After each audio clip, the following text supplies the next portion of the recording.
Parce que non, il nous obligeait à faire une vidéo en démentissant tout ce qu'il a dit. Et plus pire encore, il dit que non, si c'est possible, il en a payé sa passeport, on est à 2 semaines, soit à Dubaï, soit en Afrique du Sud, le temps que va goyer les cas. Mais hormis ça, nous sommes des intellectuels. Nous avons étudié. Pourquoi démentir ce qui est vrai? Pour que non, et baluki la biso? Pour que comment une diffamation? Non, on ne peut pas accepter cela. Nous sommes en train de lutter contre les faux pasteurs. Nous avons besoin de gagner des âmes, de sauver des âmes plutôt. Des personnes, basio, bazaba fanatisme à pasteur. Botianan qui fanatisme à part. Surtout ma chantre, hein? Surtout Pasteur Moïse a baby si mwana ngai. Mwana ti lelo alela ka libumu pasi. Azolela libumu pasi libumu. Donc mon passe à moi azolela nini. Ba vente na se libumu. Pasteur naza baby c'est pasi Salicier avortement sans consentement sous l'effet de la drogue et pas Madame Mireille Mokeni. Elle est le bras droit de Moïse Mbi. Comment est nani? Mireille Mokeni. En tout cas, ce que Kangaye, moi on a déjà à lobby déjà nyonso. Même les messages ozo komele akamnon eza. Madame. Tindika maman, pese message hein. N'en pas biso que ce que vous lui avez fait faire, vous le payerez. Tu n'avais pas répondu pourquoi? Au répondant à message n'est pas. De peur que non, à enregistrer. Le fait d'abord de ne pas répondre, qui dit mot consent? Le col lobby et l'autre, tu sais ce que tu as fait. Mais ça ne restera pas impuni. Vous allez payer pour ce que vous avez fait à cet enfant. Vous allez payer. Moi, on a commis qu'on réglait 3 fois le mois. Et tu pars trop loin, tu lui dis que non, tais-toi, ne parle pas. Tu penses que tu es la seule personne à être influente. Faut bien être influent. Oh Yahweh, Yahweh, Yahweh, Yahweh mon espoir, Yahweh, Yahweh, Yahweh, tu es mon espoir, Makamboyo salaka ekamwe saka bana, Yahweh mon espoir, Makamboyo loba kasuke. Councils across the UK are abandoning families, leaving them to pay enormous fees when a loved one passes away. This plunges many into years of debt, but there's a simple trick you can use to protect. tu es mon espoir, Yahweh mon espoir, tu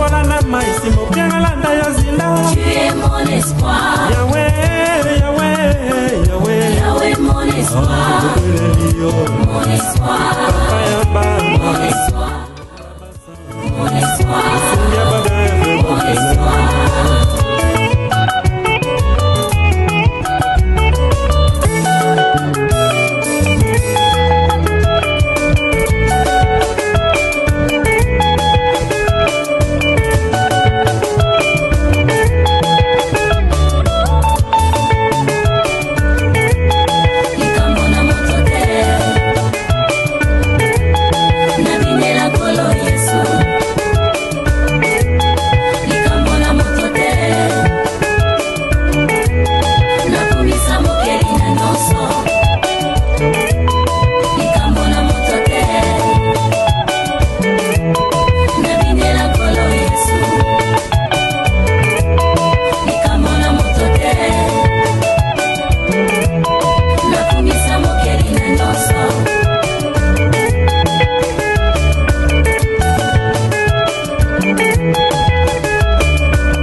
bolimbisi yango koleka yango na nzela oyo utiliser mpona abebisa biso mwana na biso kaka na nzela oyo asalaki wana nde nzela kosenga biso bolimbisi apres ayesiko na famille papa kabwika wana boza na preuve kasi akoma epa na bino oui nyonso ezali bozali kitoko avant akoma epa ya mama tantina mwasi avu makambo yango kaka okende kaka ndenge wana bino obandi okima.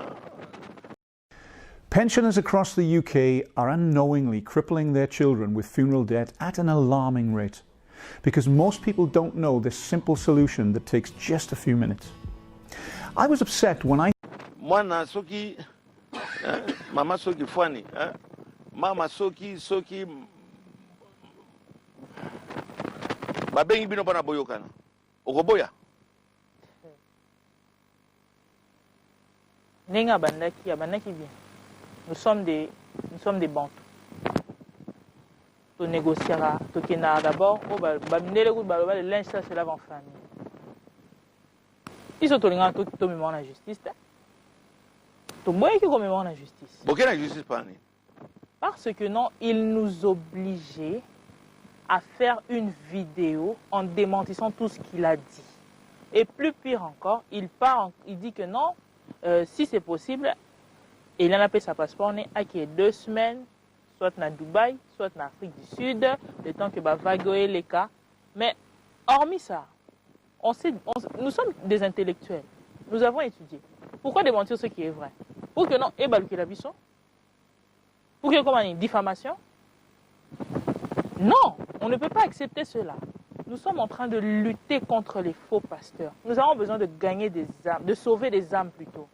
Des personnes, si on a fanatisme à pasteur, si on a qui fanatisme à part, surtout ma chantre, surtout ma maman chantre, il faut pas checker bango. C'est tout un réseau. C'est tout un réseau. C'est tout un réseau. Ba mama wana bazolanda papa molire ba mama wana ba memi bino likambo wana zala kama ana cellulaire na ye filmer mobimba ya sango filmer mobimba ya pasteur to ana besoin biloko ndingo wana to bana ko bimisa kango kamata beta ngo na pembeni ana filmer ye sex tap e bima ba mona ndenge nini akanga ke longi wana sala ka bana bato sala ka bango mabe mama Papa mama lika mama no pe silika ndingo wana useka na justice. likama mwana ngai nakomisango na justice po justice esala po justice ekende mpenza normal nde likambo ezali. Pasteur Moïse abebisi mwana ngai mwana ti lelo alelaka libumu pasi azolela libumu pasi libumu libumu donc mon pasi yango azolela ndenge nini bavante na se ya libumu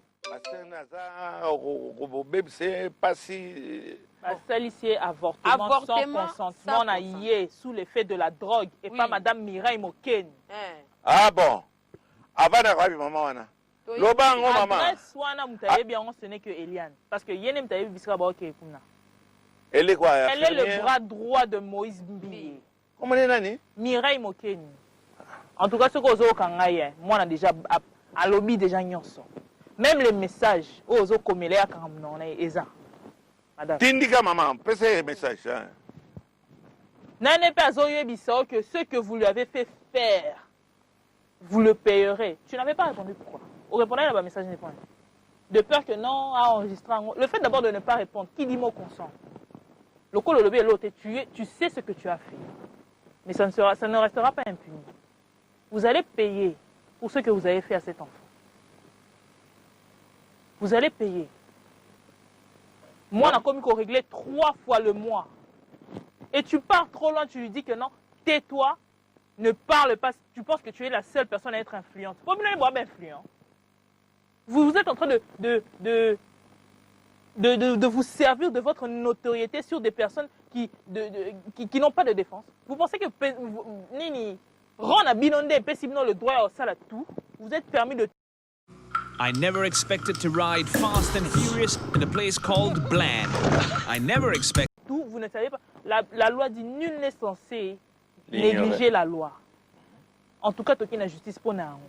Si vous avez ça, vous avez tais-toi.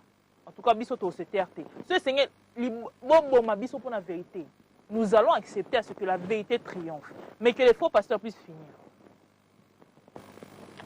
Tantina Mwasi.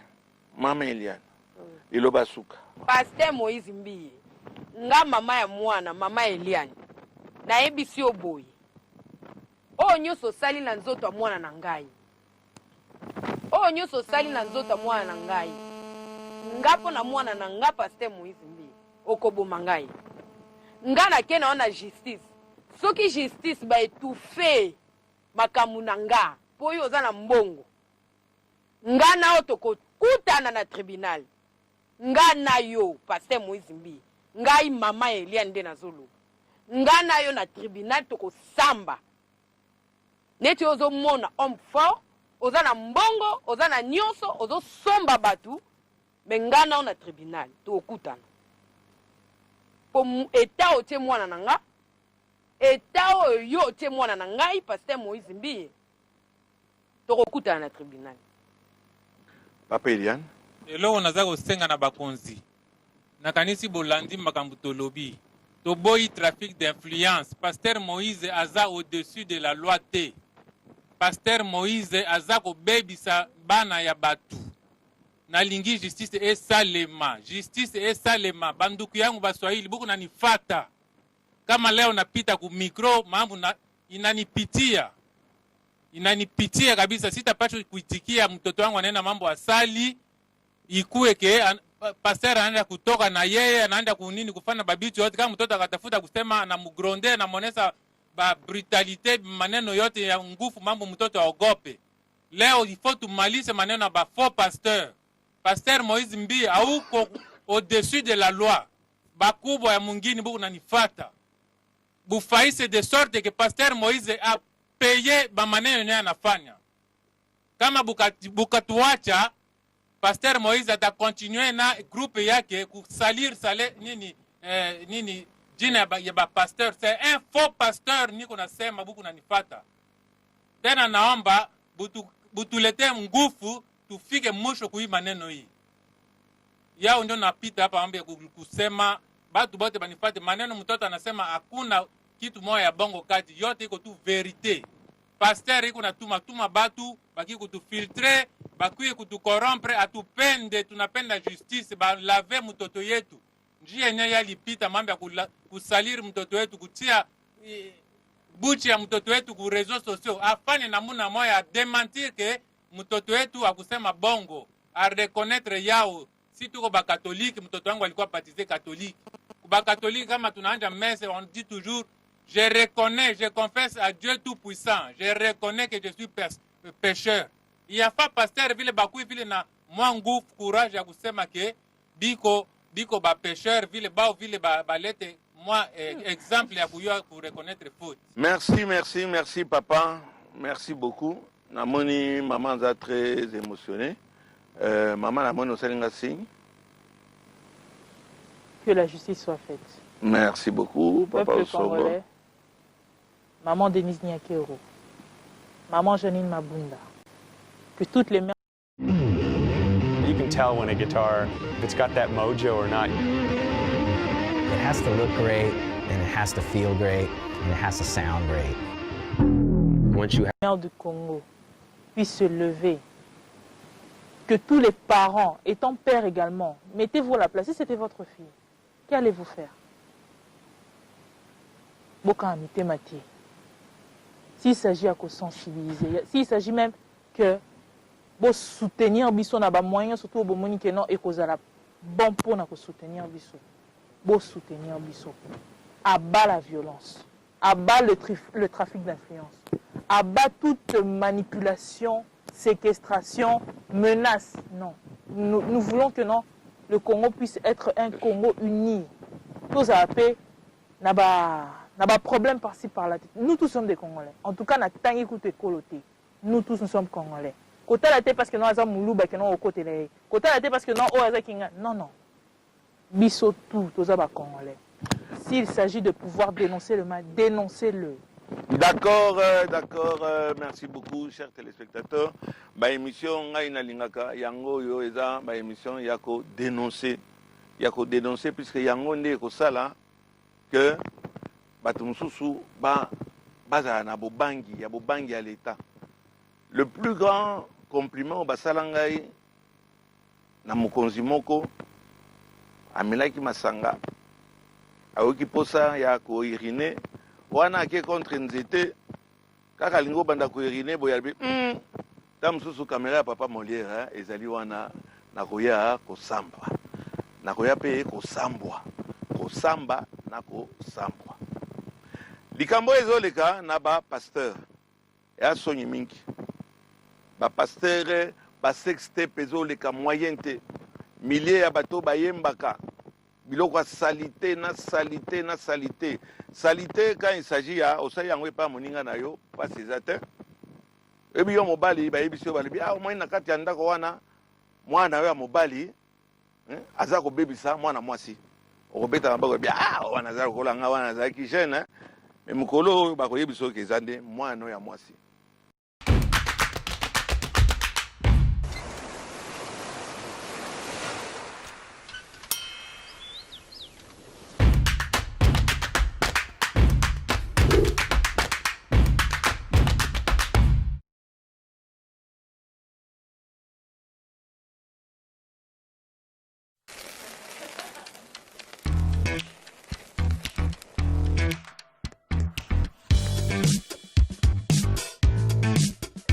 Baza ko sakana ndenge wana bokoyeba pasi nini esalaka.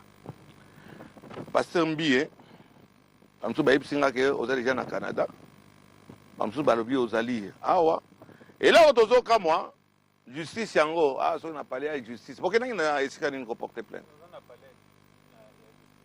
Vous allez parler de justice. Je ne sais pas na côté ni mais likambo wana essaye que depuis longtemps. Toujours raconter que pas convoquer papa wana. Oya zaka na mbongo mingi oya koya ko salir bino bato ya justice mabo bokeba bomba kamilinga na kati ya ndako te bikamwana ezobima te polani ezelo moko eza pénal ezelo moko ebandaki na kati ya plainte basali violence non seulement na mwana mwasi mais en plus de ça na lero ya zaki mineur aza ko continuer kaka mais côté ya palais de la justice, je vais me renseigner à côté nini. Tokotanga, monsieur le procureur général. Likambo ezo dire nini. Likambo yo attendé nini tokozalawana.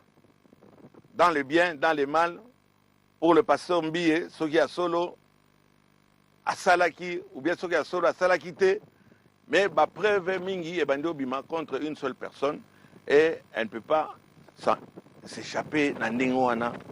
Elle doit passer à la caisse et payer sa facture. Donc, bon, ba musicien, ba nini, bato, ba baby sarabana bato. Moi, na moninga elengi. Puisque ba yebike, ba kosala ye eloko mokote. Papa, so kozaki na mayele, pasteur Bie. Et je pense que vous avez mayele, puisque bon, na yebi 2 ou 3 chansons au yayo. Kamata, so kozaki pena mobali, mais ko calmer likambo. Je pense qu'il y a encore moyen.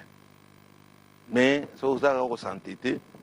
Justice au rattrapé yo, atasori rattrapé yo les lotés, justice wana au rattrapé au lobby et justice pe nzambe ezali. Maman ngolo banini. Nangina loba na beta c'était surtout pour la sécurité na biso. Po bazo tindela ka biso batukuna na butu. Donc toza wana toza na insécurité. Insécurité totale. Après mission peut tozalanga ga l'insécurité. Yango tozo singa. Mama, comment est le remonté? Nous sommes en contact na bakonzi. Si tu veux au matin, tout petit rabino élément na ba période yo se ressentir qu'il y a insécurité za makasi. Na ozanga te ko contacter commandant ville Kinshasa. Tu ko senga papi rabino élément surtout na butu. Tota ila likambo yango mais na kadisi ke ba kozala na kizoba wana te. C'est ba salinde yango nde ba makisi susu makambo. Babomba kamilinga na kati ya ndako te ekoyebana e bato wana bakozala nini bakozala filme bino bana basi o bolinga ba chanteur o bolinga ba pasteur kobi mazoba te kamata zala kama na pareil na yo enregistrer mongongo na e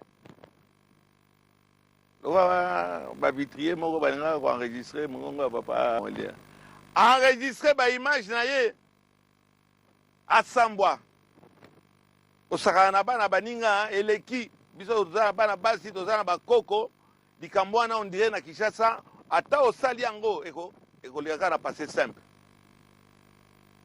nous allons soutenir Eliane jusqu'à preuve du contraire. Toko soutenir ye. Na tribunal toko zalawana. So bazangi avocat toko lukla bango avocat.